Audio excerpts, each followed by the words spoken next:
नौकर जोर लगाकर मेरी कमर की मालिश करता। मैं उसको पैसे पकड़ाती तो कहता रहने दो मालकिन, वसूली रात को करूंगा। मैं कुछ समझ नहीं पाती। जैसे जैसे वो मालिश करता मुझ पर खुमारी बढ़ती ही जाती और मैं सुकून से गहरी नींद सो जाती। लेकिन एक रात मुझे नींद नहीं आई। मेरे तो होश उड़ गए। जब उस रात मालिश करते करते उसने मेरा नाम राधिका है। मैं बहुत खूबसूरत थी, इसीलिए शादी से पहले हर दिन मेरे लिए रिश्ता आता था। मैं अपने माँ बाप की इकलौती बेटी थी, इसलिए मेरा बाप चाहता था कि मैं इंजीनियर बनकर उसका नाम रोशन करूं। मगर जब मेरे लिए इतने अच्छे रिश्ते आते थे तो मेरी माँ मुझे कहती कि तुम अपनी पढ़ाई छोड़ दो ताकि मैं तुम्हारी शादी कर दूं। मगर मैं अपनी माँ से कहती थी कि मुझे तो इंजीनियर बनना है। मगर ये सुनकर मेरी माँ को गुस्सा आ जाता था और वह कहती थी कि तुम अभी शादी कर लो, ये इंजीनियर की पढ़ाई बाद में कर लेना। मगर मेरा बाप नहीं मानता था, इसलिए मेरी माँ एक बुजुर्ग बाबा के पास गई और उनसे कहा कि मैं अपनी बेटी की शादी करना चाहती हूँ। मगर उसका बाप नहीं मान रहा। कोई ऐसा ताबीज दो कि उसका बाप शादी के लिए फौरन मान जाए। उस बुजुर्ग ने मेरी माँ से 2000 रुपए लिए और ऐसा ताबीज दिया कि मेरा बाप मेरी शादी के लिए फौरन मान गया। ये रिश्ता दरअसल मेरे बाप के दोस्त ने अपने बेटे के लिए मांगा था और कहा कि आपकी बेटी शादी के बाद भी इंजीनियर बन सकती है। ये सुनकर मेरे बाप ने उससे शादी के लिए फौरन हाँ कह दिया और मैं विदा होकर अपने ससुराल आ गई। मेरे ससुराल वाले बहुत अमीर थे, इसलिए मैं और मेरे पति अलग घर में रहते थे। मेरा पति अपने बाप का बिजनेस संभालता था, इसलिए वो सुबह से शाम तक बिजी रहता था। मैं उसके घर गई तो वहाँ का ऐशो आराम देखकर मैं चौंक गई। मेरे पति ने मेरी सेवा के लिए कई नौकरानियां रखी हुई थी, मगर उसका एक नौकर धीरे धीरे मेरे करीब आने लगा। उस नौकर ने मुझसे कहा कि मैं यहाँ काफी सालों से काम कर रहा हूँ और आपके ससुराल वाले मुझे बिल्कुल घर के मेंबर की तरह ही समझते हैं। ये सुनकर मैंने भी उसे खास अहमियत देना शुरू कर दी। वह एक दिन मेरे एक कमरे में आ गया। मैं अभी तक बिस्तर में लेटी हुई थी। उसने मुझे थका थका देखा तो कहने लगा कि आप लेटे रहो, थक गई होगी। अगर आपको ऐतराज ना हो तो मैं आपके कंधे दबा दूं। ये सुनकर मैं चौंक गई। मैं खूबसूरत थी, जवान थी, लेकिन मुझे मेरे पति के अलावा किसी मर्द ने नहीं छुआ था और ना ही मैंने किसी नौकर से कभी अपने कंधे दबवाए थे। इसलिए मैंने फौरन मना कर दिया, क्योंकि मुझे अच्छा नहीं लगता कि कोई पराया मुझे छुए। ये सुनकर वह चुप हो गया और मेरे कमरे से चला गया। तभी मुझे एहसास हुआ कि मैंने उसकी बात का जवाब बहुत सख्ती से दिया था। शायद वो पहले भी मेरे ससुराल में ऐसे काम करता होगा, मगर मैंने साफ इनकार करके उसका दिल तोड़ दिया था। दरअसल में बहुत नरम दिल थी, इसलिए मुझे बाद में अफसोस होने लगा। मैं उसके बारे में सोचने लगी कि ये नौकर तो काफी जवान और खूबसूरत है, मुझे इससे कंधे नहीं दबाना चाहिए था। शायद मेरे पति को ये बात अच्छी ना लगे। अगर दोस्तों आपको मेरे से बात करना है तो इस वीडियो को लाइक करो और चैनल को सब्सक्राइब करो। और हाँ दोस्तों, क्योंकि जो सब्सक्राइब करेगा उससे मैं अपना नंबर भेज दूंगा, तो जल्दी से सब्सक्राइब कर लो। अगले दिन भी ऐसा हुआ। नौकर ने यही बात मुझे दोबारा कहा। मैं उस दिन बहुत थकी हुई थी, इसीलिए मैंने अपने कंधे आगे कर लिए और उससे कहा कि तुम मेरे कंधे दबा दो। ये सुनकर वो खुश हो गया और उसने मेरे कंधे दबाने शुरू कर दिए। वह इतने धीरे धीरे कंधे दबा रहा था कि मुझे फिर से नींद आने लगी। ये देखकर वो नौकर कहने लगा, मालकिन आपको नींद आ रही है, आप बिस्तर पर लेट जाओ, मैं आपके कंधे दबाता रहूंगा। मैं जैसे मदहोशी में थी, इसलिए फौरन बिस्तर पर लेट गई। वह नौकर बिस्तर पर आ गया और मेरे कंधे दबाने लगा। उसके बाद मुझे होश नहीं रहा और मैं सो गई। मुझे नहीं पता था कि मैं कितने घंटे सोती रही। मेरी आँख खुली तो मैंने देखा कि वह नौकर अभी तक मेरे कंधे दबा रहा था। ये देखकर मुझे उस पर तरस आ गया और मैंने हाथ बढ़ाकर अपना पर्स खोली और कुछ नोट निकाले और उस नौकर के हाथ में रख दिए। ये देखकर वो शर्माने लगा। मालकिन, आप मुझे पैसे देकर शर्मिंदा कर रही है। मेरी सैलरी अच्छी है, मुझे इन पैसों की जरूरत नहीं है। ये सुनकर मैंने उससे कहा कि ये पैसे तुम्हारी मेहनत के हैं। यह सुनकर उस नौकर ने मुझसे वह पैसे लिए और मेरे कमरे से निकल गया। मेरा पति रात को देर से आता था, इसलिए मैंने शाम को फिर उस नौकर को अपने कमरे में बुलाया और उसे कहा कि तुम्हारी मालिश से मुझे बहुत अच्छी नींद आती है, इसलिए जब तक मेरा पति घर नहीं आ जाता तब तक तुम मेरे कमरे में ही रहना। शायद नौकर को पैसे का लालच आ गया था, इसलिए वह मेरी बात सुनकर खुश हो गया और कहने लगा, मैं तो आपका मामूली सा नौकर हूँ, जैसा आप कहोगे मैं वैसा ही करूँगा। आपके कंधे दबाता रहूंगा ताकि आपकी थकान उतर जाए और आपको सुकून मिले। ये सुनकर मैंने उसे कहा कि तुम्हारे हाथों में जादू है, इसलिए तो मेरी सारी थकावट उतर जाती है। एक दिन नौकर ने मुझसे कहा कि आपकी सास भी कभी कभी मुझसे मालिश करवा लेती थी। ये सुनकर मैं चौंक गई। मुझे मेरी सास ऐसी नहीं लगती थी, मगर वो नौकर झूठ बोलने वाला नहीं लगता था। मुझे ससुराल आए 1 महीना होने वाला था, इसलिए मैंने नौकरों को परख लिया था। वह मुझे हर बात सच ही कहता था। मेरे घर में नौकरानियां भी काम करती थी, मगर वो झूठी और बेईमान थी। वह मुझसे जो बात सुन लेती थी उसे पूरे मोहल्ले में मशहूर कर देती थी, इसलिए मैं उन्हें अपने कमरे में नहीं आने देती। ये नौकर इस घर का पुराना नौकर था, इसलिए मैं उस पर भरोसा करती थी। पक्कर भी मेरे कमरे में आता था, मगर अपनी नजरें झुकाकर रखता था। वह मेरे जिस्म को हाथ लगाता, मगर उसकी नीयत खराब ना थी। ऐसा हर रात होता था। एक दिन मैंने अपने पति से कहा कि जब से हमारी शादी हुई है हम कहीं घूमने फिरने नहीं गए।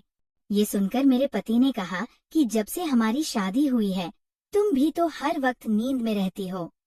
मैं रात को घर आता हूँ तो तुम गहरी नींद में होती हो। दिन को मेरे पास वक्त नहीं होता और रात को मेरे घर आने से पहले तुम सो जाती हो। ये सुनकर मैं अपने दिल में सोचने लगी कि ये सब नौकर की मालिश की वजह से हो रहा था। मेरे पति की शिकायत सही थी। मुझे रोज रात को अपने पति के लिए जागना चाहिए था। उस दिन मैंने फैसला किया कि आज रात जब नौकर मुझे मालिश के लिए कहेगा तो मैं इनकार करूंगी, ताकि मुझे नींद ना आए और मैं अपने पति के आने तक जागती रहूं। शाम हुई तो मैंने नहाकर खुद को खूब तैयार किया और दुल्हन बनकर बिस्तर पर बैठ गई। नौकर मेरे कमरे में आया तो उसने मुझे मालिश के लिए पूछा, मगर मैंने साफ इनकार कर दिया। मेरी बात सुनकर वो कुछ उदास हो गया और वापस चला गया। कुछ देर बाद नौकर मेरे कमरे में आया तो उसके हाथ में चाय का गिलास था। मैंने खाना नहीं खाया था, इसलिए फौरन चाय पी ली और अपने पति का इंतजार करने लगी, मगर मुझे नींद आ गई और मैं सो गई। सुबह मैं जागी तो नौकर फौरन मेरे कमरे में आया और कहने लगा, मालकिन आपके लिए नाश्ता लेकर आऊं। ये सुनकर मैंने अपने पति के बिस्तर की तरफ देखा, वह खाली था। ये देखकर नौकर कहने लगा, मालिक को जरूरी काम था।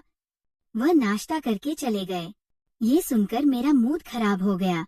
मैं रात भर उसका इंतजार करती रही, मगर वो सुबह होते ही ऑफिस चला गया।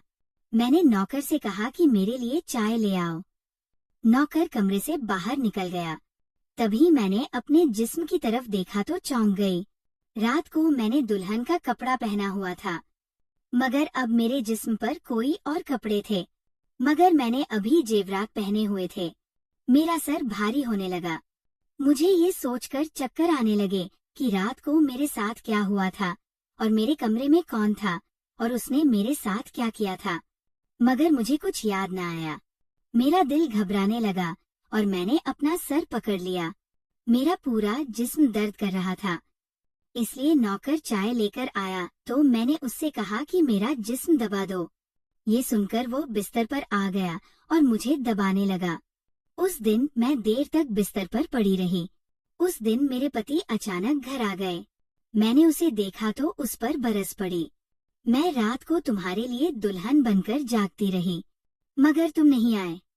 ये सुनकर मेरे पति कहने लगे, मैं रात को कमरे में आया तो तुम गहरी नींद में थी, इसलिए मैंने तुम्हें नहीं जगाया। ये सुनकर मैं चौंक गई। मगर मेरे कपड़े किसने बदले और नींद पूरी होने के बावजूद मेरा जिस्म क्यों दर्द कर रहा है? मैं उलझ गई थी। मेरे पति कहने लगे, अच्छा ठीक है, मूड खराब करने की जरूरत नहीं है। मुझे आज रात एक काम के सिलसिले में बाहर जाना है, इसलिए देर हो जाएगी। मगर अभी मेरे पास 3 से 4 घंटा फ्री है। अगर तुम कहो तो हम अभी कहीं बाहर जा सकते हैं। ये सुनकर मेरा मूड खुद ब खुद ठीक हो गया और मैं सारी रात वाली बातों को भूलकर खुश हो गई। शादी के बाद ये पहला मौका था कि मैं अपने पति के साथ कहीं बाहर जा रही थी। मैं जल्दी जल्दी तैयार होने लगी, जबकि मेरा पति गाड़ी में बैठकर मेरा इंतजार करने लगा। उस वक्त नौकर मेरे कमरे में आ गया और मुझसे पूछा, मालकिन, आप कहीं जा रही हैं क्या? ये सुनकर मैंने उससे कहा कि हाँ, मगर तुम क्यों पूछ रहे हो? ये सुनकर नौकर कहने लगा, मैं आपका नौकर हूँ, मगर आपको यही सलाह दूंगा कि आप बाहर नहीं जाओ, क्योंकि आपका जिस्म थक जाएगा। ये सुनकर मुझे गुस्सा आ गया और मैंने उससे कहा कि तुम मेरे नौकर हो, मेरे पति बनने की कोशिश मत करो। ये कहकर मैं बाहर चली गई। ना जाने मुझे किस बात पर गुस्सा आ गया था। मैंने उस नौकर को खूब खरी सुना दी। वह भी अपनी औकात जान गया था। तभी तो मैं जब घर आई तो वह मेरे सामने नहीं आया। मेरे पति मुझे गेट पर उतार कर वापस बाहर जा चुके थे, जबकि मैं अंदर आई तो मेरा सारा जिस्म बुरी तरह दुख रहा था। शायद मेरे जिस्म को मालिश की आदत हो गई थी। तभी तो रात होते ही वो मालिश के लिए तड़पने लगता था। लेकिन मैंने उस नौकर को नाराज कर दिया था, इसलिए आज वो मेरी मालिश करने नहीं आया, मगर मुझे उसकी जरूरत थी। इसलिए मैंने एक नौकरानी को बुलाया और उस नौकर को बुलाने को कहा। थोड़ी देर गुजरी थी कि वो नौकर मेरे कमरे में आ गया, मेरे बिस्तर पर बैठ गया और चुपचाप मेरे कंधों को दबाने लगा। ये देखकर मुझे शर्मिंदगी हुई। मैंने उसे इतना बुरा भला कहा, मगर उसने मेरी बात को बिल्कुल बुरा नहीं माना। मैंने उसे चुप देखा तो कहने लगी, मुझे उस वक्त पता नहीं क्या हो गया था, इसलिए मैंने तुम्हें खरी सुनाई। मैं इतने दिनों के बाद अपने पति के साथ कहीं बाहर जा रही थी, इसलिए मुझे तुम्हारा टोकना अच्छा नहीं लगा, इसीलिए मुझे माफ कर दो। मैं उसकी मालकिन थी और उसे इस काम के पैसे देती थी, मगर अब भी मुझ में इंसानियत जिंदा थी, इसलिए मैंने मालिक होकर भी नौकर से माफी मांग ली, क्योंकि वो भले ही नौकर था मगर वह एक इंसान भी तो था। मेरी बात सुनकर वो नौकर कहने लगा, मैं आपका नौकर हूँ, इस काम के लिए मैं आपसे सैलरी लेता हूँ, इसलिए आपको हक है, आप जो चाहे मुझे कह दे। ये सुनकर अब मैं चुप हो गई, मगर मैंने सोच लिया था कि आइंदा इससे ऐसा कुछ नहीं कहूंगी। वह उस रात देर तक मेरी मालिश करता रहा और फिर मुझे नींद आ गई। मुझे नहीं पता था कि नौकर मेरे कमरे से कब निकला और कब मेरे पति घर पर आए। मैं सुबह उठी तो मेरा पति बाथरूम में था और बाहर जाने के लिए तैयार हो रहा था। मैं उसे हैरानी से देखने लगी। पता नहीं आजकल मुझे क्या हो रहा था। नौकर की मालिश से मुझे इतनी गहरी नींद आती कि मुझे किसी बात का होश न रहता था। मुझे इस बात का भी पता नहीं चलता था कि मेरा पति कब कमरे में आता था। मैं सोचने लगी कि इस नौकर की मालिश में ऐसा क्या जादू था कि वह मेरे पति के आने से पहले ही मेरी मालिश करता तो मैं अचानक गहरी नींद में सो जाती थी। सुबह जब मैं उठती तो मेरा सर भारी महसूस होता और मैं चलने फिरने के काबिल नहीं रहती। मगर ये बात मैंने अपने पति को नहीं बताई, क्योंकि मैं नहीं चाहती थी कि ये बात मेरे पति को पता चले कि मैं उस नौकर से मालिश करवाती थी। एक दिन मेरा पति दिन के वक्त घर पर ही रहा। मैंने नौकर से घर के सारे काम करवाए, अपने कमरे में नहीं आने दिया। नौकर भी घर के सारे काम करता रहा और मालिश वाली बात किसी के सामने अपने मुंह से नहीं निकाली। मैं भी चाहती थी कि ये बात किसी को पता ना चले। इस दौरान जब मेरा पति घर से बाहर जाता था, मैं उस नौकर को कमरे में बुला लेती थी। मगर एक दिन मेरा पति अचानक ही घर आ गया और मैं कमरे में थी। ये देखकर मैं बहुत घबरा गई और सोचा कि पति के आने से पहले नौकर को भगा दूं। मगर यहाँ नौकर भी बड़ा समझदार था। मेरे पति के आने से पहले दूसरे काम पर लग गया और मेरे पति को कुछ पता नहीं चला। मैं मालिश घर की नौकरानियों से भी करवा सकती थी, मगर उस नौकर के हाथ में क्या जादू था कि मैं उसे हर रोज अपने कमरे में बुला लेती थी। मुझे पता नहीं क्या हो जा रहा था। जिस रात मैं नौकर से मालिश नहीं करवाती थी, उस रात मेरे पूरे जिस्म में दर्द हो जाता था। सुबह मैं जागती तो मेरा सर भारी हो जाता था और मुझे थकान भी हो जाती थी। एक रात मैंने नौकर से मालिश करवाई और गहरी नींद सो गई। सुबह मेरी आँख खुली तो फिर से मेरे कपड़े चेंज हो चुके थे। ये क्या माजरा था? ऐसा कौन करता था? क्या मेरा पति मेरे साथ ऐसा कर रहा था? मैं सोच में पड़ गई। मैंने शीशे के सामने जाकर देखा तो चौंक गई। मेरे पूरे जिस्म पर लाल निशान पड़ गए थे। ये कैसे निशान थे? मैं अपने जिस्म पर हाथ फेरने लगी। मैं जैसे उस निशान को मिटाना चाहती थी, मगर ऐसा न हुआ। अगले दिन फिर मैंने अपने जिस्म को देखा कि निशान खत्म होने के बजाय फैलने लगे थे। मैं घबरा गई। तभी मेरे कमरे में नौकर आ गया और उसने मुझे मालिश को कहा। मैं उस निशान को छुपाना चाहती थी, इसलिए उसे कहा कि आज तुम सिर्फ मेरे कंधे दबा दो। उसने मुझसे कुछ नहीं पूछा, मगर मैं अंदर ही अंदर डर रही थी। किसी दिन मेरे पति ने ये निशान देख लिए तो मैं उसे क्या जवाब दूंगी? मैं ये सोच सचकर थक चुकी थी, इसलिए मैंने तकिए पर सिर रख दिए। नौकर मेरा मसाज करने लगा। मेरी आंखें नींद से बंद होने लगी थी। तभी मुझे नौकर ने ऐसी बात कह दी जिसे सुनकर मेरे होश उड़ गए। उसने मुझसे कहा, मालकिन आप मुझे बहुत अच्छी लगती हो। मेरी आंखें बहुत बोझल होने लगी थी। मुझे उसकी बात समझ नहीं आई और फिर मैं गहरी नींद सो गई। सुबह मेरी आंख खुली तो मेरा पति भी बिस्तर में लेटा हुआ था। मेरा सर भारी हो रहा था और जिस्म दर्द से छूट रहा था, मगर उसके बावजूद मैं अपने पति के करीब गई और उसे धीरे से उस निशान के बारे में बता दिया। मैंने सोचा कि ये निशान बढ़ रहे थे, इसलिए मुझे ये बात अपने पति को बता देनी चाहिए। ये सुनकर मेरे पति ने मेरे जिस्म से कपड़ा हटाया तो वो उछल पड़ा। वह मुझसे दूर हो गया और कहने लगा, तुमने मुझे धोखा दिया है, बेवफाई की है और तुम्हें उसी की सजा मिली है।